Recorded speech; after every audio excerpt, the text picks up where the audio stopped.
अभी हम screen share कर रहे हैं, अभी बताइएगा कि आप देख पा रही हैं कि नहीं कर रहे हैं।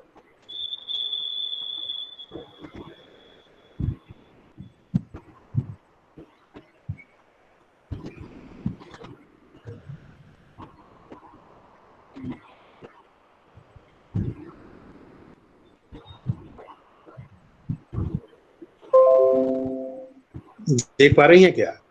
Yes sir. तो शुरू करें? Sure, sir. Good evening, everybody, and welcome to today's session organized by the Department of Political Science, Guru Nanak College, Dhanbad. Today's lecture is based on Machiavelli, a modern political thinker. And we have with us a guest of great repute, Professor Dr. B.K. Sinha. Now, I would request Dr. Meena Malkhandi, Head Department of Political Science, Guru Nanak College, Dhanbad, to kindly take over the session. Thank you, Varsha.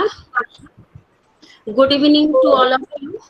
नमस्कार, मैं Meena मालखंडी, HOD political science, Guru Nanak college Dhanbad, आज की online व्याख्यान माला के मुख्य वक्ता आदरणीय doctor B.K. Sinha ji का अभिनंदन और स्वागत करती हूँ। साथ ही हमारे साथ ऑनलाइन जुड़े हमारे आदरणीय तथा सम्मानीय प्रिंसिपल सर, गणमान्य शिक्षक शिक्षिका और सभी छात्र छात्राओं का स्वागत करती हूँ। यह एक सुखद पल है जब हम सबको B.K. सिन्हा सर के विचारों से लाभान्वित होने का ये दूसरा अवसर प्राप्त हो रहा है। इससे पहले सितंबर 2019 में आयोजित व्याख्यान माला में हमने सर को प्रत्यक्ष सुना था। आज एक बार फिर हमें स्वर्णिम अवसर मिल रहा है।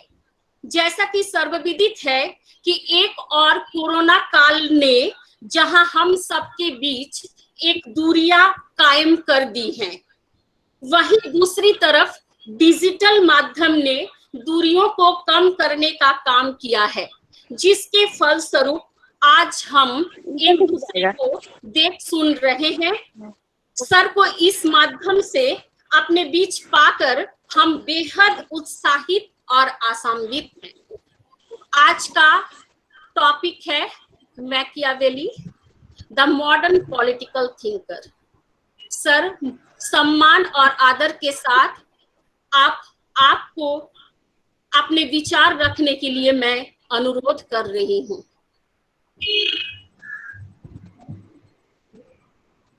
धन्यवाद Meena ji.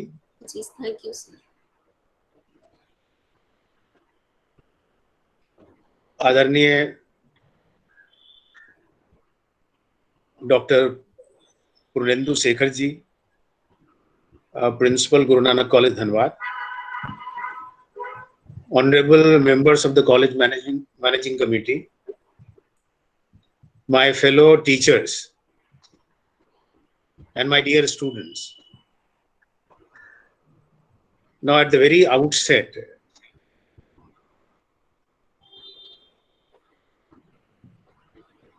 I take this opportunity to thank you all for getting me opportunity to interact with a cross section of students as well as my fellow teacher colleagues. अभी जैसा हम सभी जान रहे हैं कि आज के वेबिनार का जो विषय है वो विषय मैकियावेली अ मॉडर्न थिंकर है।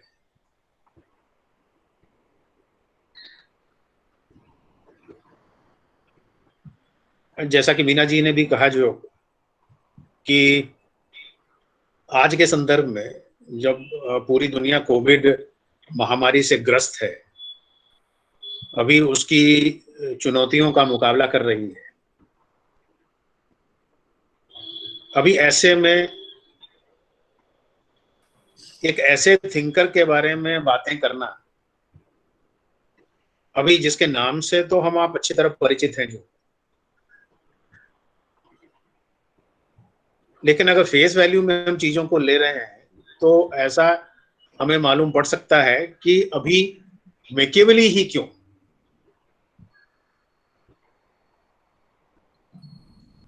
अभी क्या हम गांधी आज के संदर्भ में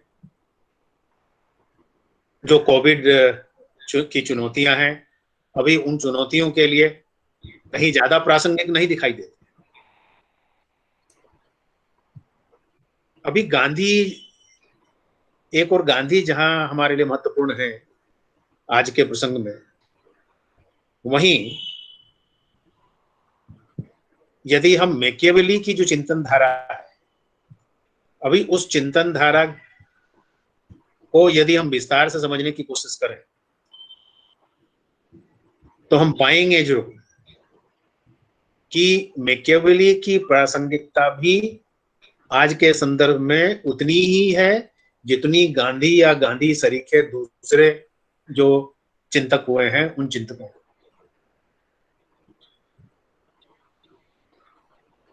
लेकिन अभी यहाँ आज की तारीख में इस समय हमारा पूरा ध्यान मैकियावेली के ऊपर केंद्रित होगा। अभी हम समझने की कोशिश करेंगे जो कि मैकियावेली एक आधुनिक राजनीतिक चिंतक, अभी उसकी उपयोगिता आज के संदर्भ में कितनी है। तो इस बात को समझने के लिए मैं आप सबों का ध्यान दो बातों की ओर आकृष्ट करना चाहूंगा और चाहूंगा कि आप अभी उन दोनों बातों को ध्यान में रखते हुए जो अन्य बातें हम करेंगे आपसे, अभी उसको जोड़ते हुए आप देखने की कोशिश करें, समझने की कोशिश करें।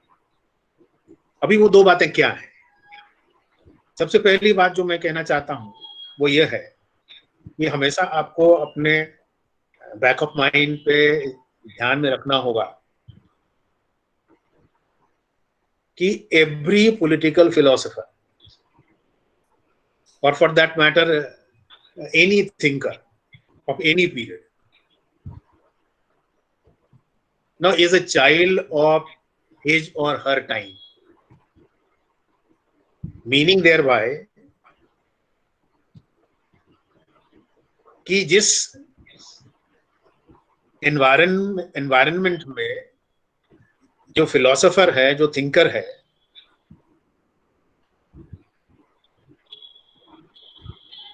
जिस एनवायरनमेंट में उसका जन्म हुआ, जिस एनवायरनमेंट में उसका भरण पोषण हुआ, अभी उसके उस कालखंड का उसके जीवन पर, उसके विचारों पर, उसके आचरण पर गहरा प्रभाव देखा जाता है। स्वाभाविक रूप से जो अभी हम उन्हीं बातों को समझने की कोशिश करेंगे जो कि कैसे मैकियावेली के चिंतन पर उनका जो जीवन काल है,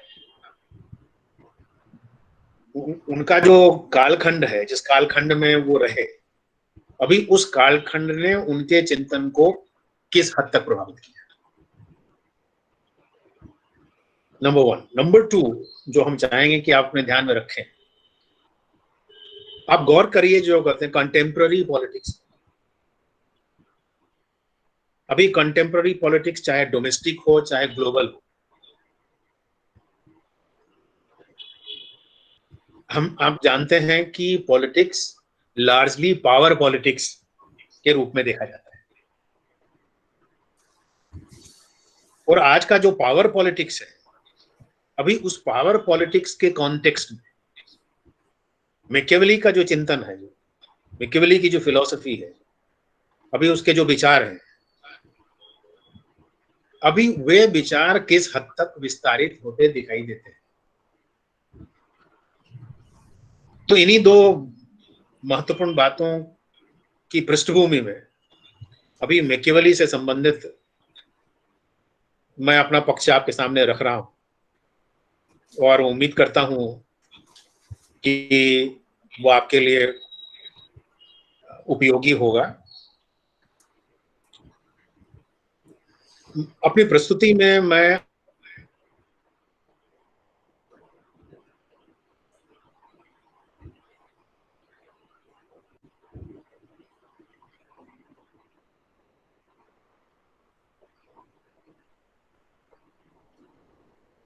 मैकियावेली एक मॉडर्न थिंकर है, और अगर वो मॉडर्न थिंकर है तो उसका जस्टिफिकेशन क्या है।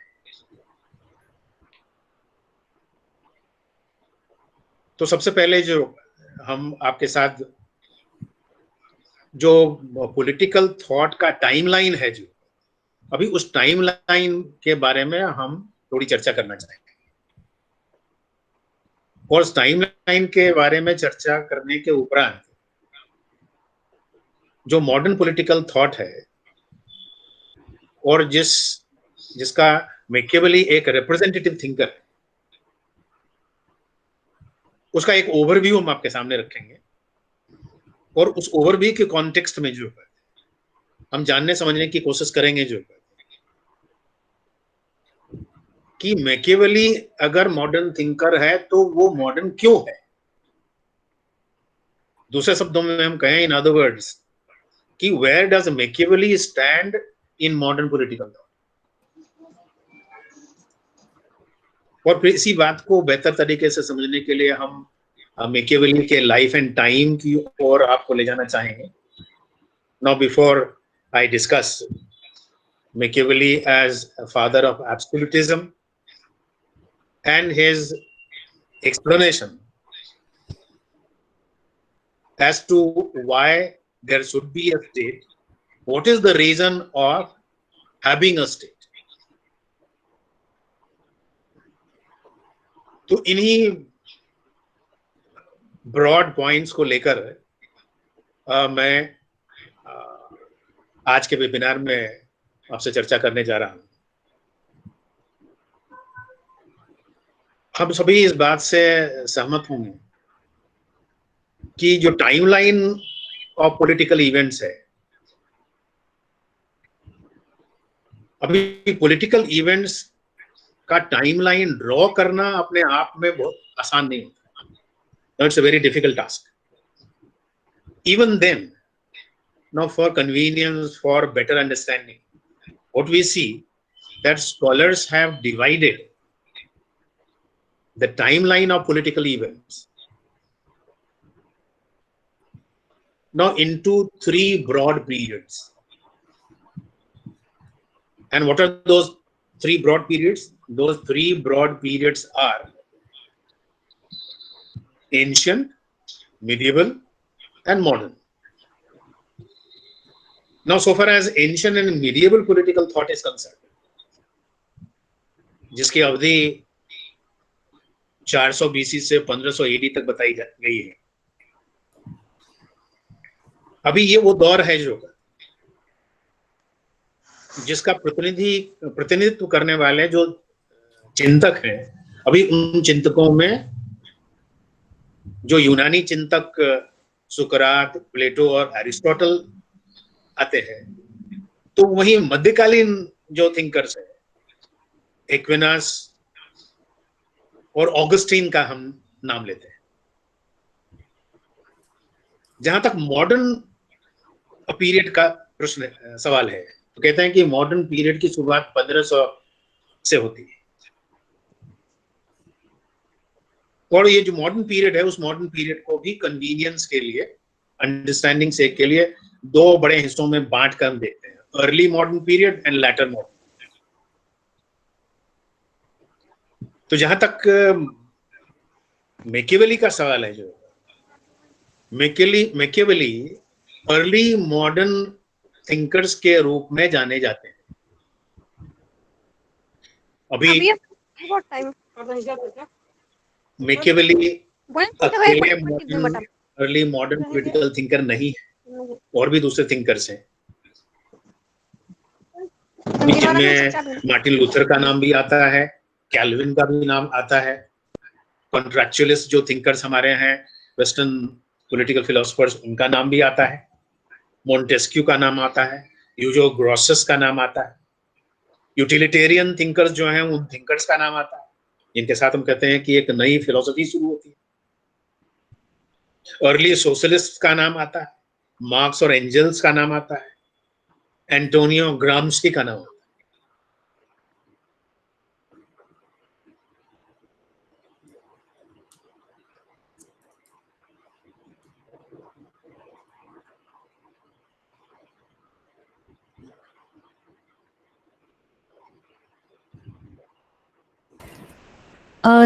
Sorry, sir. Sorry to interrupt. Sir, you have gone mute actually. You will have to unmute yourself.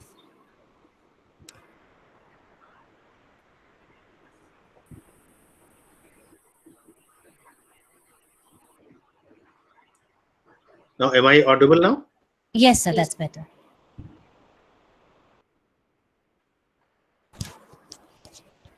So I think you have again gone mute.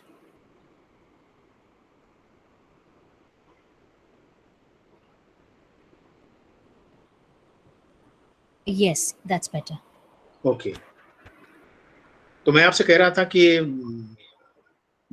Machiavelli early modern period जो political thought का है, अभी उस early modern period को represent करते हैं। अभी इस बात को हम ध्यान में रखकर चलें।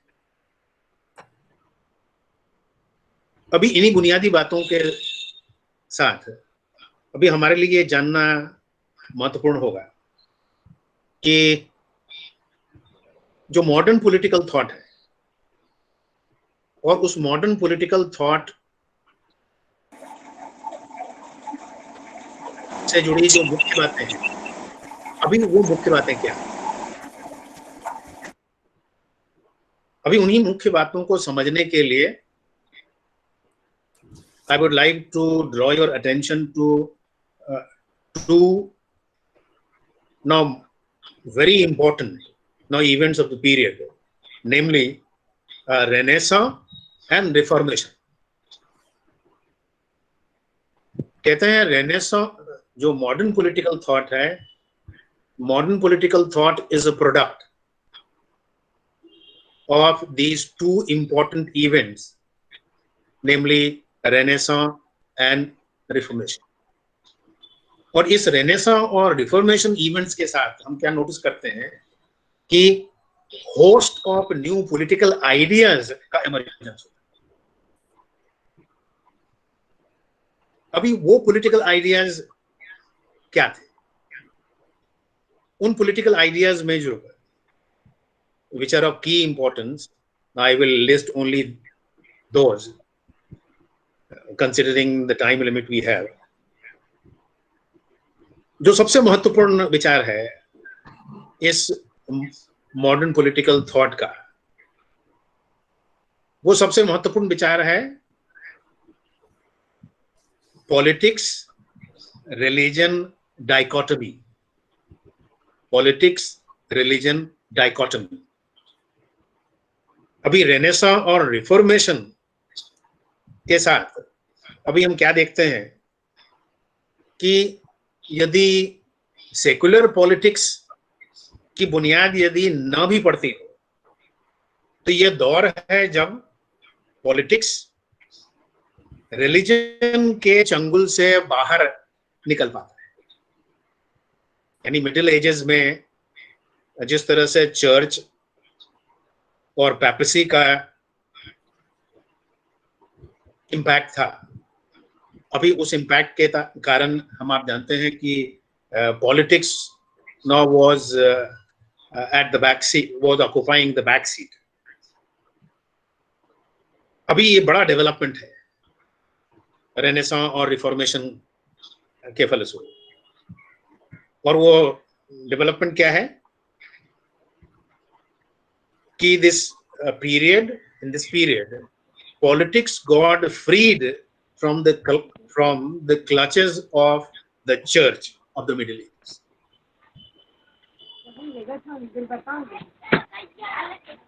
दूसरा जो बड़ा विचार है जो इस पीरियड का, वो विचार ये है कि the period saw an emergence of a new economic order. New economic order. अभी वो न्यू इकोनॉमिक ऑर्डर क्या है? अभी वो न्यू इकोनॉमिक ऑर्डर है कि agricultural society of the feudal past now got replaced by what we call industrial society. Industrial society, a society which was characterized by a class conflict, and that class conflict which we find to be the crux of Marxian philosophy. So in a way, you see कि इस period of modern political thought में हम क्या देखते हैं कि जो political ideas हैं वो पॉलिटिकल आइडियाज दो बड़े हिस्से में बंटे हुए दिखाई देते हैं। अभी वे पॉलिटिकल आइडियाज या तो मार्क्सियन है या फिर आप कहें कि non Marxian.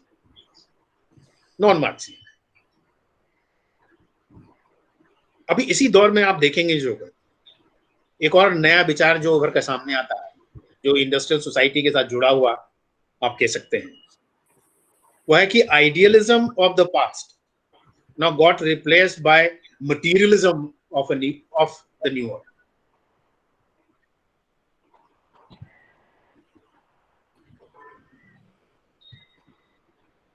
Not only this, early 17th century now saw the emergence of a key political idea.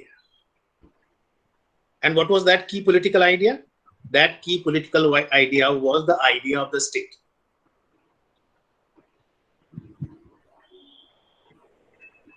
The idea of politics, which had suffered severe beating during the Middle Ages, now got revived following Renaissance. अभी renaissance के साथ हम क्या देखते हैं कि politics का revival होता है। ये दो तीन मुख्य बिंदु हैं जो राजनीतिक चिंतन का जो आधुनिक कालखंड है, उस आधुनिक कालखंड को आप कह सकते हैं कि उसका चित्रण करती है।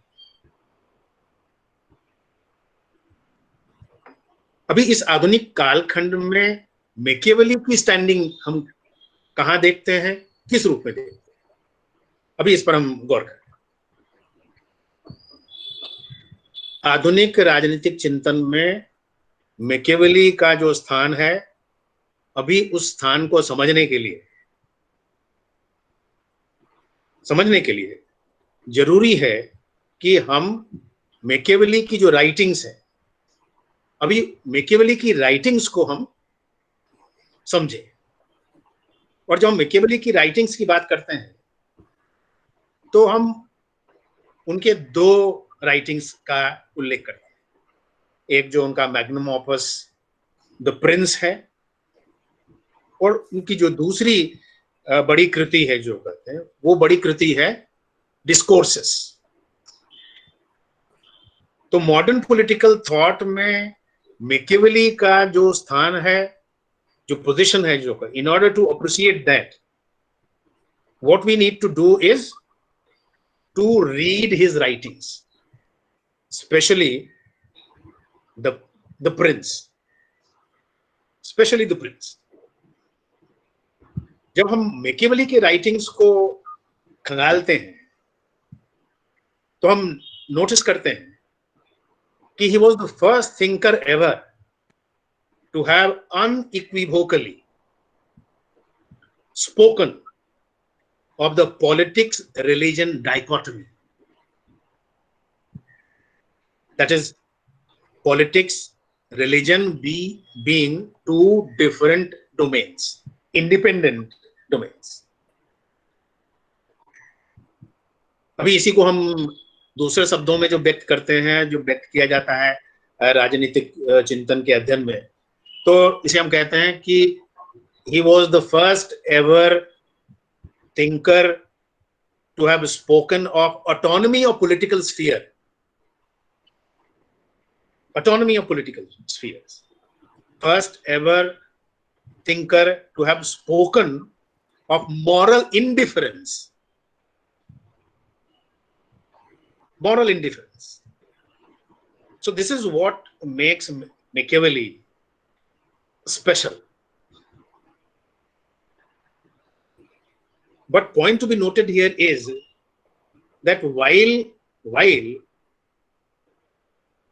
he speaks of politics religion dichotomy, he speaks of politics morality dichotomy, autonomy of political sphere, but he never denounced religion and morality.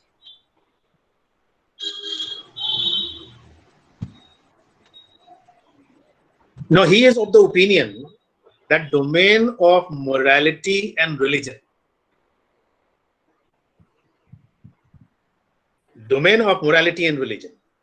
is at variance with that of politics.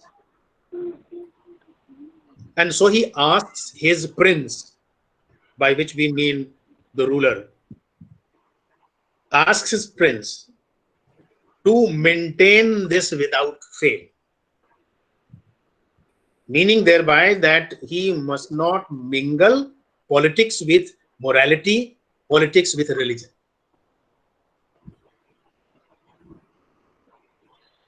Now he in his observation holds, and it appears bold and clear in his writing, The Prince,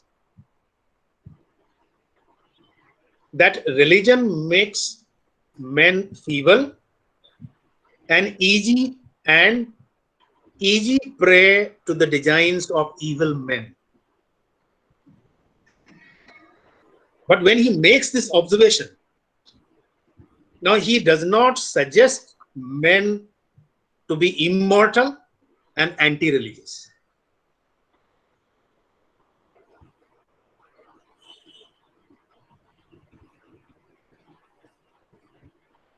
Now he is of the view that in order to be successful,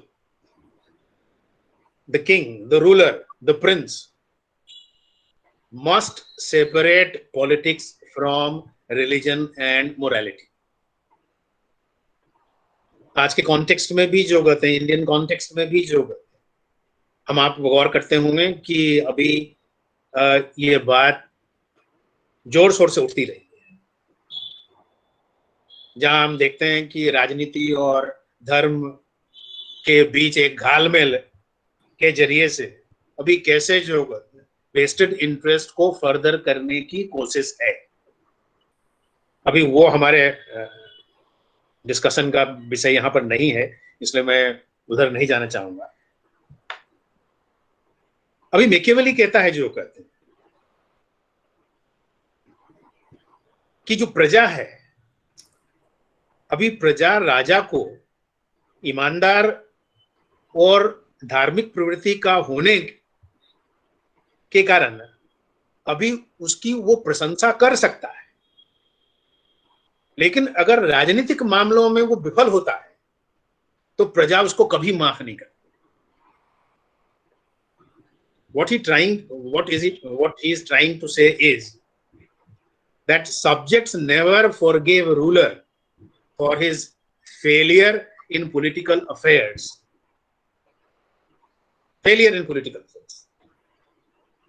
और इस बात को केवल Machiavelli ने ही नहीं, many thinkers following him have spoken of the virtues of the ruler and virtues of the subjects, now being altogether different. Mind you, what is notable of Machiavelli is his idea of virtue is not that of conventional type.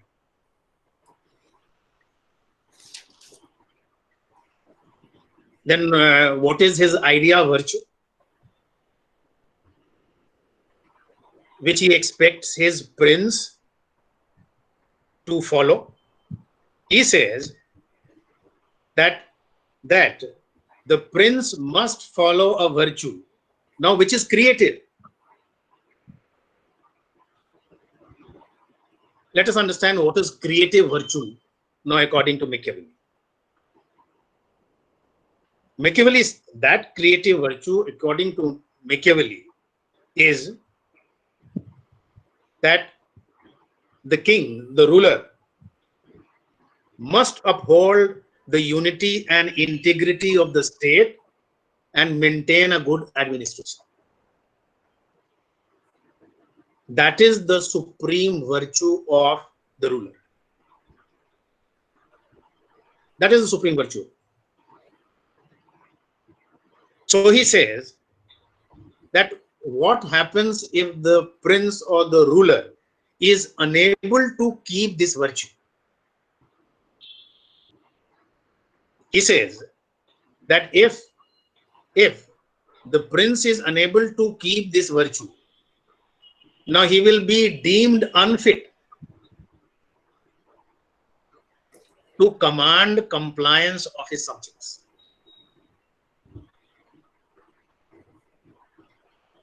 तो virtue की जो परिभाषा Machiavelli ने की है, जो आप गौर करेंगे, जो अभी वो परिभाषा बहुत ही व्यावहारिक परिभाषा है, जो शासन के परिप्रेक्ष्य में वो परिभाषा है।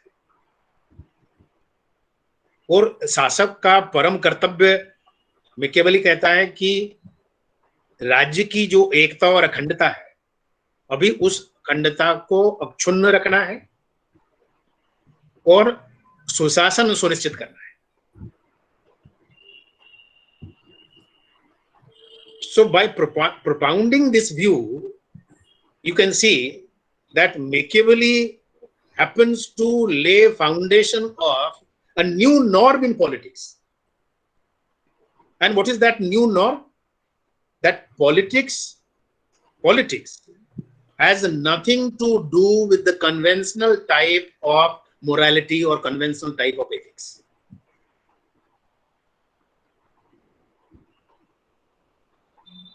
Now, what is his virtue? To Machiavelli, power is elementary to politics. And this we all find to hold good. Now, even in today's world, now be it domestic politics or global politics. And what is that? That power politics, which we also term as practical politics many times, now hardly attributes full value to morality or religion.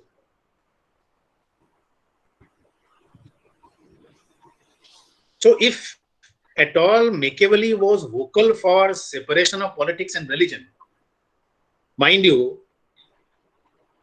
now he was definitely guided by the prevailing conditions of his time than by his personal preferences. Now this shows how practical Machiavelli was now in his outlook to politics. Therefore, we say that he and his philosophy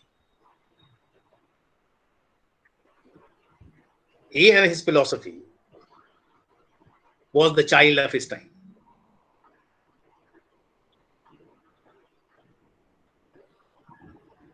To further appreciate this, we need to track the life and time of Machiavelli in brief.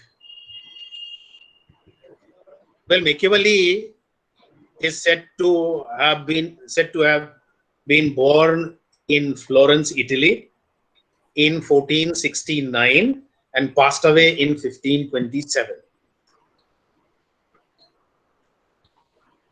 Now, what is interesting about his life is that he was enrolled to the public service of his native state, Florence. And being enrolled to the public service, now he was in close contact with what we call high echelons of the state administration. Now he made, in other words, a member of the inner circle of the policy process in Florence.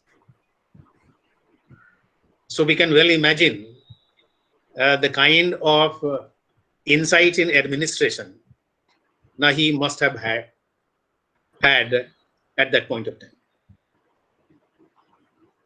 लेकिन होता क्या है, जो कहते हैं कि for some charges or the other, now he had to lose his job in 1512.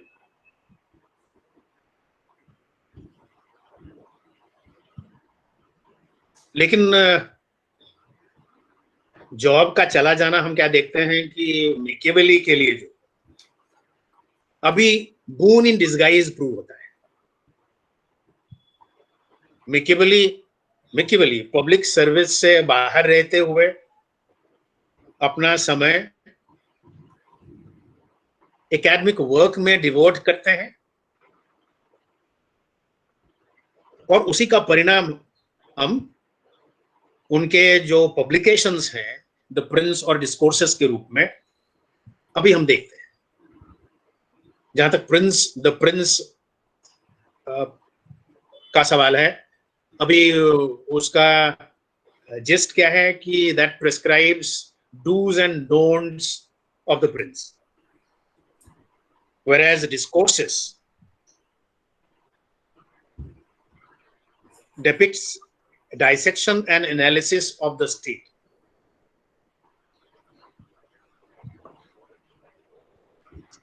तो इस तरह से हम कह सकते हैं कि Machiavelli made in the fullest sense the child of his native state of Florence.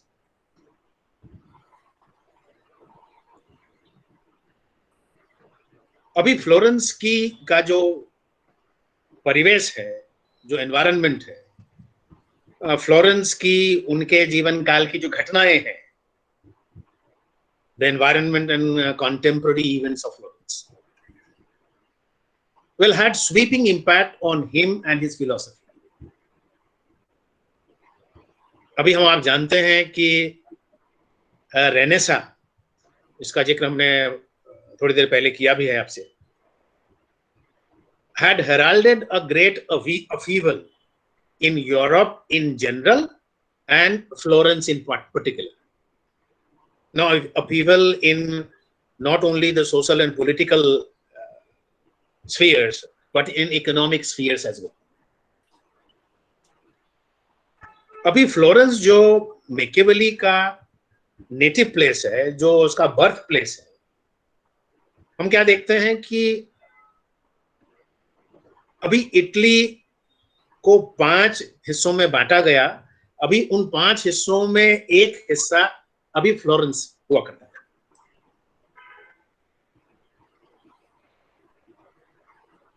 Florence हुआ करता था। Naples, Milan, Venice and Vatican were the other things. Machiavelli का ऐसा मानना था कि it was this division of Italy into 5 states had wreaked havoc on Italy, resulting in acute backwardness, corruption, and mismanagement. So amidst this, what we see that unification of Italy made the burning issue of the day. Unification of Italy made the issue of the day. Now, Machiavelli strongly felt that progress without unification was never possible. Hence, he was convinced that a strong and powerful ruler was the need of the time. Only a powerful prince could save Italy. So these were the conditions which led Machiavelli to father what we call the idea of absolutism. So my next point is that Machiavelli was the father of absolutism. And this idea of absolutism now is a very important idea of modern political theory, modern political thought. Now, elaborating upon his idea of politics-religion dichotomy, now Machiavelli underlines that in political matters, the king shall be absolute. The king shall make the final word. The king shall be all-powerful. And this is vindicated in view of the fact that in the wake of Renaissance and Reformation, there had taken place a drastic cut. There has taken place drastic cut now in the powers of the church and the papacy.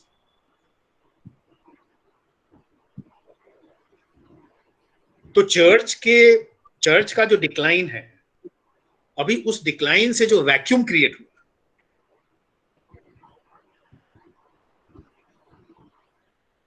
now that vacuum came to be filled up by the absolute royal power. That absolute royal power, which had been successful in defeating now feudal constitutionalism in almost whole of Europe. लेकिन यहां पर मैं ये बात ध्यान में रखना जरूरी है, ये प्रश्न हमारे मन में अभी उठ सकता है, उठना भी चाहिए, और वो प्रश्न है कि why the absolute monarchy became the order of the day in European politics.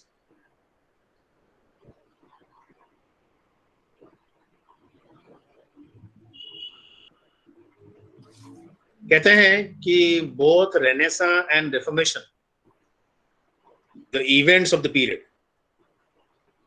now came to enlighten people's mind, thought, and outlook. Now, which in turn ignited them to go out in search of money and wealth.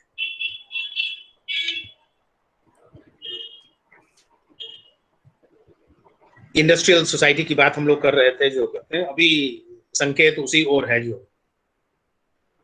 Trade and commerce which was local and limited during the medieval times or in the past, now expanded considerably.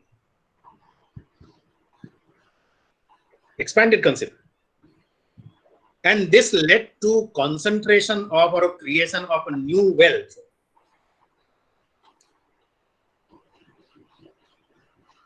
Now, in few hands, few nations.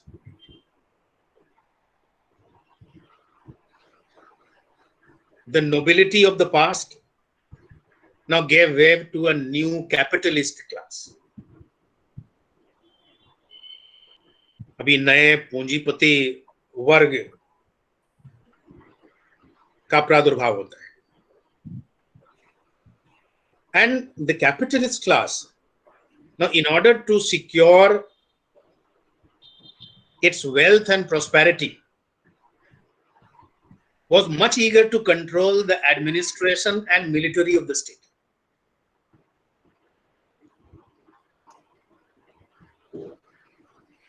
So what they did, that they favored an absolute monarchy in all practical senses. But we must take note of the point. But they wanted the king to be only a virtual ruler, not actual ruler.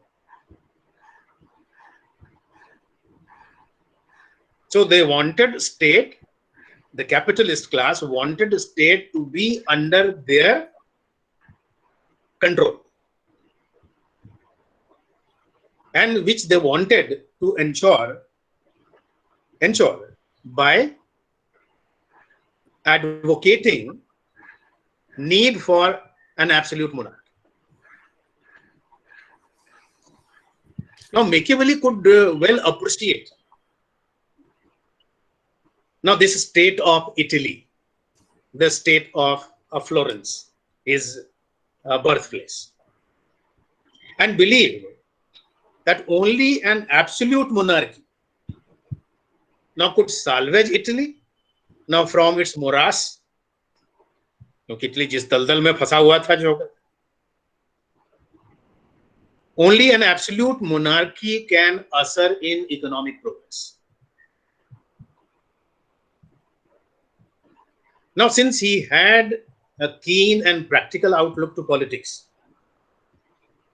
now he could see Italy weak politically and militarily, and could see Italy stand cornered in European politics. Now, it was this prevailing situation of the time, now which compelled him to strongly argue for a powerful, strong monarchy.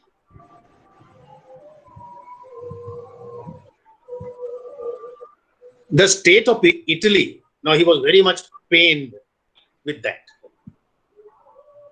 So he wanted to save Italy at any cost, by hook or by crook, and could appreciate in absolute monarchy the decisive solution. So what he further says, he calls for some action on the part of state, on the part of the ruler.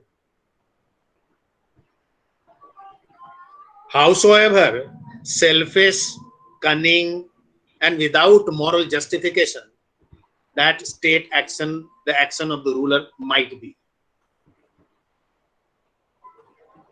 और हम आप अच्छी तरह जानते हैं कि अभी इन्हीं बातों के लिए मैकियावेली के जो क्रिटिक्स हैं, अभी क्रिटिक्स ने मैकियावेली की कड़ी निंदा की,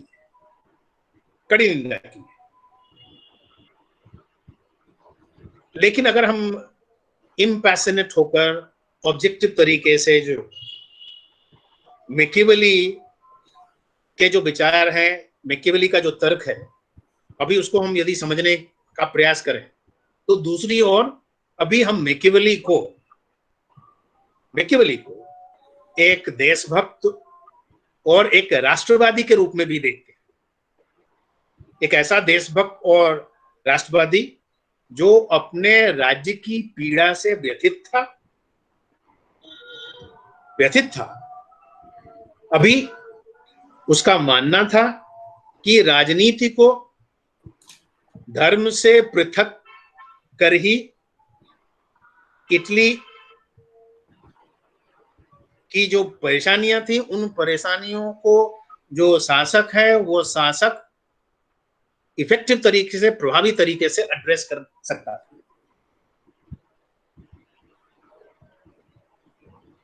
और यहीं पर आप देखेंगे जो कहते हैं मैकियावेली का राज्य को लेकर, जो राज्य के अस्तित्व को लेकर जो आर्गुमेंट है कि वाई स्टेट, अभी उभर कर सामने आता है। his idea of region of the state, why there should be a state, why should we obey the state, why subjects should obey the state. So his idea of region of the state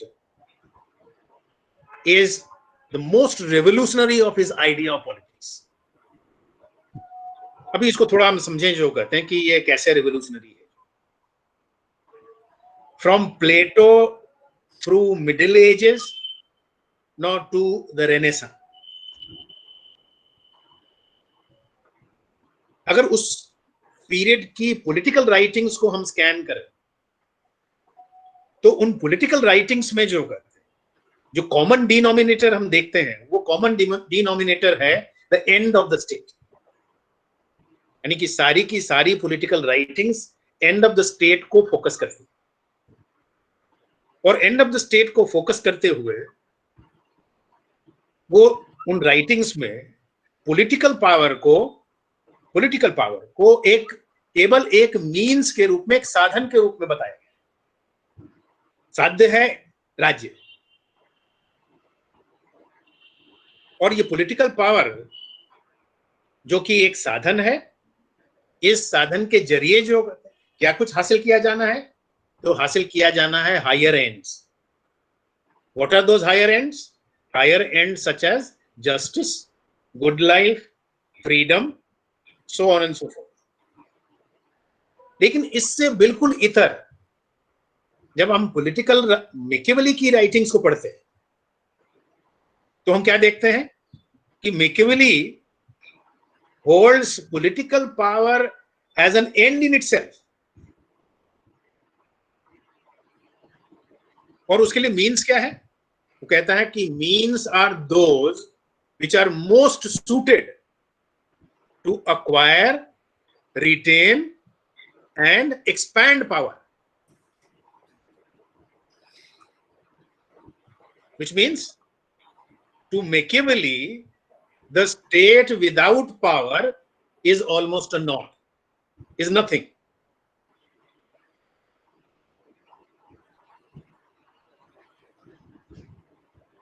Is nothing.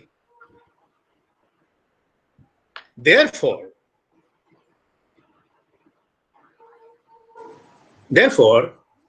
now in one of the recommendation, one of the do's that he recommends to his prince, Machiavelli says the prince must acquire power by all means. Now here, well, Machiavelli may seem to have been inspired by our Kautilya, जहां कौटिल्य साम दाम दंड भेद अभी नीतियों की बात करता है कि अभी वो क्यों महत्वपूर्ण है। Why prince must acquire power by all means? Because when prince is powerful, now he will be able to follow the virtue which Machiavelli terms as creative. And what is that creative virtue of the prince? Upholding the unity and integrity of the state and maintaining good administration. So prince is to acquire power to make the state self-sufficient. जो हम self sufficient state की बात कर रहे हैं, Machiavelli कर रहा है, तो अभी कल ही 15 अगस्त अभी हमने मनाया है, और दिल्ली के लाल किले से प्रधानमंत्री जी ने अपने अभिभाषण में अभी जिस बात को रेखांकित किया है, अभी वही जो रेखांकित किया है वो क्या है? वो आत्मनिर्भरता है। मैकियावेली भी सेल्फ सफिशिएंट स्टेट की बात कर रहा है। निश्चित तौर पे जो कहते हैं, जो हमारे प्रधानमंत्री जी हैं और उनका आत्मनिर्भरता का जो विचार है, अभी वो पूरी तरह से मैकियावेली के सेल्फ सफिशिएंट स्टेट से जो अभी उसकी तुलना नहीं की जा सकती, लेकिन हम एक सिंबल्स हम वहां देख पाते हैं। So what I am trying to say is that only a powerful ruler, powerful king, powerful state, self-sufficient state can compete with other states of the comity. Machiavelli says that a state may have many ambitions to pursue, but seeking and strengthening power for itself now makes or must make its preeminent goal. अभी यूं तो राज्य के अभी अनेकों दायित्व हैं, अनेकों उसकी अपेक्षाएं आकांक्षाएं हैं, लेकिन उनमें जो सर्वोच्चता रखता है, जो सर्वोच्च स्थान रखता है अभी, वो क्या है? वह है राज्य को मजबूत बनाना. Therefore, Machiavelli holds that a prince must build on sound foundation, lest he meets the grief. तो अगर राजा राज्य की बुनियाद मजबूत नहीं बनाता है तो फिर उसे जो निराशा झेलनी पड़ सकती है, निराशा का सामना करना पड़ेगा. Now, elaborating further on the sound foundation of the state, Machiavelli says that there are two main foundations of every state. What are those two main foundations of state?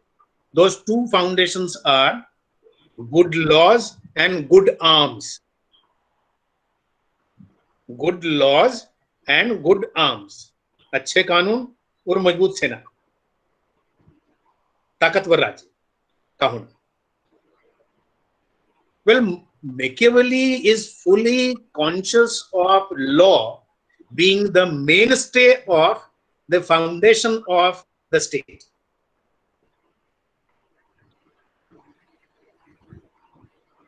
No, because we already know that he talks of a well-ordered and properly constituted state. Therefore, he says that the prince, the ruler, first of all, shall try to administer with the help of law. यहां हम ध्यान देंगे, ये बहुत महत्वपूर्ण है. And where necessary, the army shall be called in.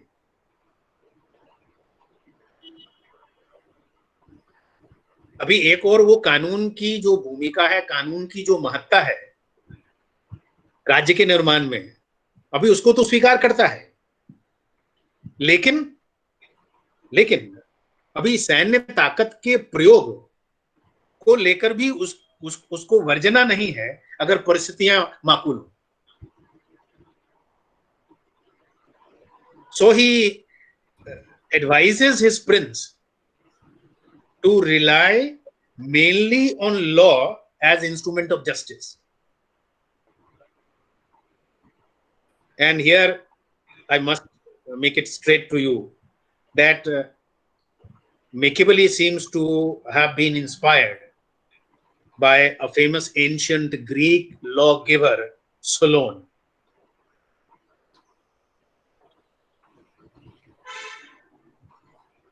At the same time, you will see that Machiavelli is also fully aware of the human nature.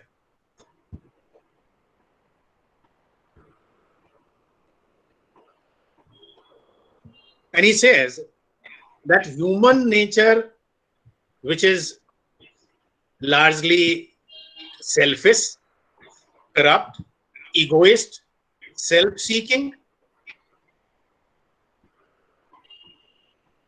the human nature is not always up to standard.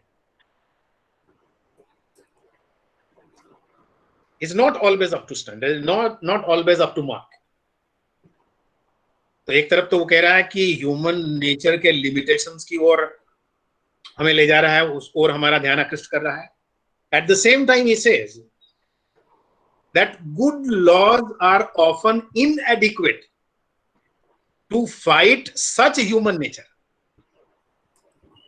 अब connect वहां देख सकते हैं. एक तरफ वो कह रहा है जो कहते हैं कि human nature is not always up to standard, और फिर वो कह रहा है कि good laws are often inadequate to fight such human nature which is not up to standard. In this situation, well, we can easily infer that his advocacy for use of force becomes imperative to fight such an eventuality where human nature is not up to standard. So here he seems to closely resemble now with the ideas of Thomas Hobbes. He is a state of nature, if we were to recall. But he advises his prince. And what he advises his prince? He advises that he must know the right use of both. The right use of law and right use of power.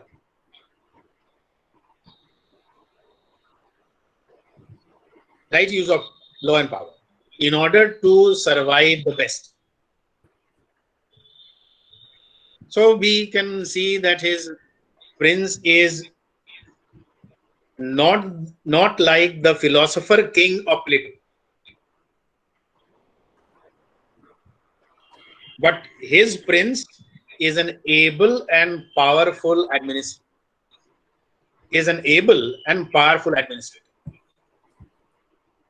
So here he seems to entrust both the power of lawmaking and administration now in the same hands, in the hands of the king in the state. And this is distinctive of Machiavellism. Thank you.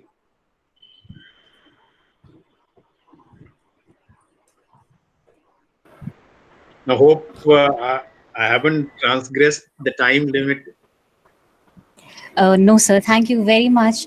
You never had any time limit, but we are very thankful towards you that you spent so much of energy and time on discussing these things to our students. Thank you very much, sir.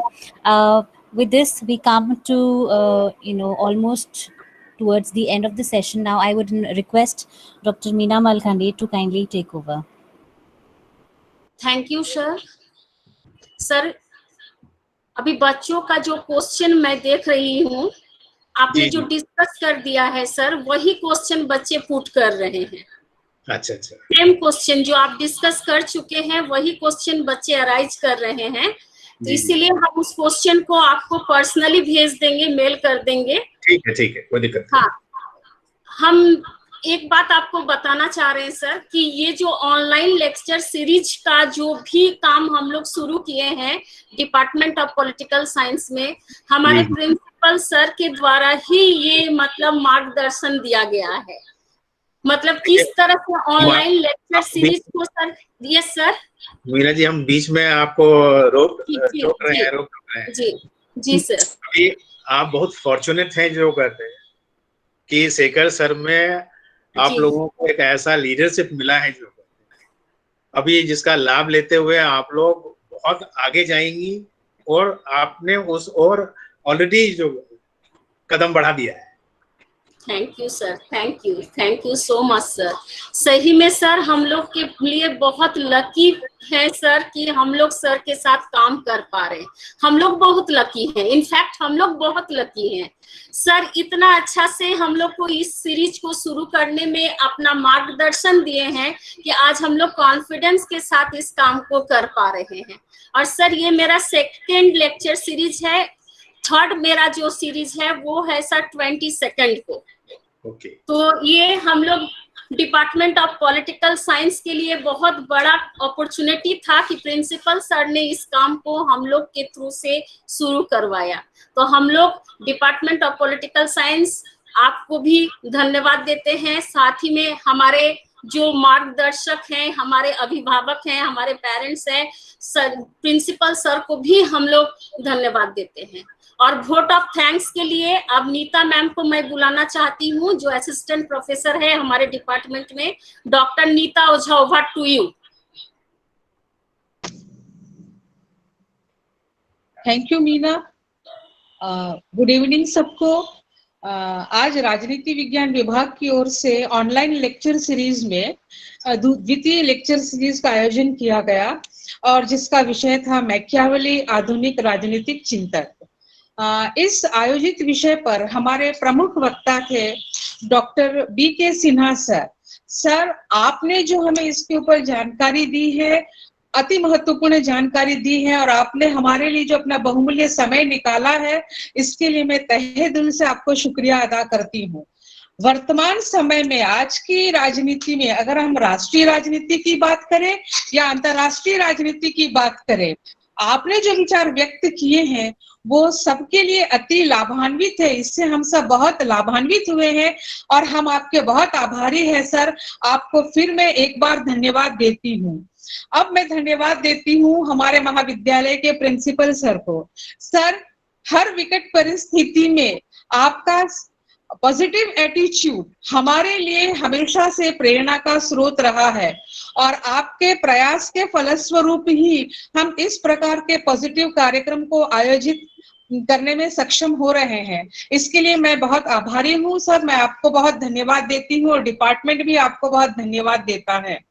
अब मैं राजनीति विज्ञान विभाग की विभागाध्यक्ष doctor Meena मालखंडी और हमारे महाविद्यालय के जो अन्य विभाग हैं उनके भी सब अध्यक्ष को धन्यवाद देती हूँ। मैं मेरे सहयोगी गण जो कि इस कार्यक्रम में उपस्थित हुए हैं, जिन्होंने अपना समय दिया है, उन्हें भी धन्यवाद देती हूँ और साथ ही उन सभी छात्र छात्राओं को भी धन्यवाद देती हूँ जिन्होंने इस कार्यक्रम में हिस्सा लिया है। इसके लिए मैं उन्हें धन्यवाद देती हूँ और अंत में टेक्निकल सहयोग के लिए मैं डॉक्टर वर्षा सिंह को स्पेशल धन्यवाद देती हूँ। धन्यवाद। Now over to Meena.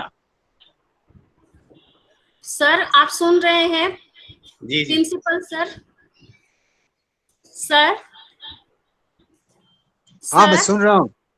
Sir, आप एक लाइन ब्लेसिंग्स जरूर दीजिए और हम लोग एंड करेंगे। हम भी चाहते थे कुछ कहना। Yes sir, yes sir. First of all, I thank Professor B.K. Sinha. Once again, he has obliged me by agreeing to deliver this talk. And it was so well discussed. हम लोग तो लिटरेचर पढ़े हैं, Machiavelli, Seneca वगैरह को हम लोग 16th century literature में ही ज्यादातर पढ़े हैं। जैकोबियन ड्रामा एंड शेक्सपियर में सेनेका एंड मैकियावेली वगैरह का रेफरेंसेस बहुत है। जी जी। And Machiavelli has always been one of the practical and wise philosophers. That is what always occurred to me. आज आपका ये जो talk था, it was really illuminating, बहुत बढ़िया था। And I'm sure कि ये जो political science department का 3 lecture का इन लोगों ने series किया है, उसका 2nd lecture तो अच्छा था, 3rd में भी ये लोग अच्छा करेंगे। And thank you very much for your well discussed and very good talk. Thank you again. Thank you, Thank you, Meena. It was a good effort. Thank you so much, sir. Your blessings. Thank you, sir. Thank you. Thank you, sir. Thank you, sir. Thank you.